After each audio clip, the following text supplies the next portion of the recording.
ஏன் துன்பம் எப்படி வந்தது?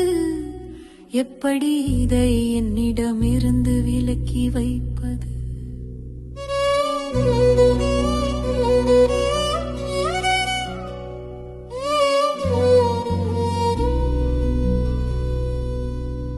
ஏன் துன்பம் துன்பம் எப்படி வந்தது?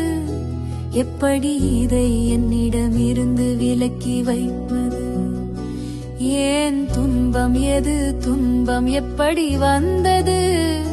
எப்படி இதை என்னிடமிருந்து விலக்கி வைப்பது? நான் பிறந்ததும் நான் வாழ்வதும் நான் இறப்பதும் நடைமுறைதான் என்றுணர்ந்து இருக்க முடியல. நாட்டிலுள்ளோர் எதிர்பார்ப்பை தீர்க்க முடியல. என்னை நான் கொண்டாட வழியும் தெரியல. என்னை நான் கொண்டாட வழியும் தெரியல. ஏன் துன்பம் துன்பம் எப்படி வந்தது? எப்படி இதை என்னிடமே